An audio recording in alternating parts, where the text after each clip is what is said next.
Traditional education prioritizes moral development.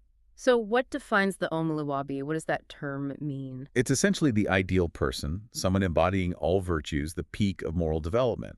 Literally, it translates to something like the Bedi Biban by the chief of Ibaya, and Iwa means character. Wow, so character is the chief, the source, Mhm. and the education system aims for this. Yeah, the goals are really broad. Strong character, being useful to the community, respecting elders, intellectual skills, honest work, a sense of belonging, cultural heritage. It's holistic. That sounds incredibly comprehensive. But you mentioned nature versus nurture. Is there debate within Yoruba thought about whether you're born an Omuluwabi or become one? Yes, that's a really interesting nuance. The philosopher Sophie Olawole, for instance, leans towards nurture. She describes the Omoluwabi as someone who behaves well because they've been well nurtured and follow the precepts they've learned. So it's about living out your upbringing, your education. Pretty much.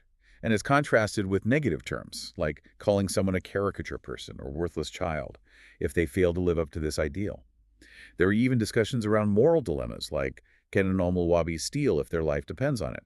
It shows it's not rigid dogma, but about continuous alignment with values. It's striking how similar themes are emerging already. Both Confucianism and Yoruba thought stress character from childhood. It's linked to leadership and respect for elders, caring for parents. Definitely. Both are pushing for this ideal of a gentle person of character focused on righteous actions, moderation, respect.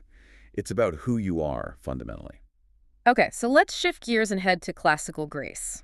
Aristotle and Plato. Aristotle's big concept is eudaimonia. Now, people often just say happiness, but it's much deeper than that, isn't it? Oh, absolutely. Eudaimonia isn't just feeling good momentarily. Well, it's human flourishing, a state of holistic development achieved by consistently practicing virtue guided by reason. So it's an activity, a way of living. Exactly. It's not passive. Right. Aristotle saw humans as fundamentally rational and social creatures. Our ability to use reason to guide our emotions and desires towards harmony, that's what sets us apart and allows for a moral life. And how do we actually do that? How do we cultivate these virtues he talks about? He breaks them down. There are intellectual virtues like wisdom. Interesting, you get those through learning, through education. Okay. And then there are moral virtues, courage, generosity, justice, self-control. These aren't innate. They're formed by habit, by practice. So like learning an instrument, Yeah, you get better by doing it repeatedly. precisely. His example is bravery. Mm. You become brave not by wishing it, but by facing fearful situations repeatedly and choosing to act courageously. Action shapes habit. Habit shapes character. And this ties into his famous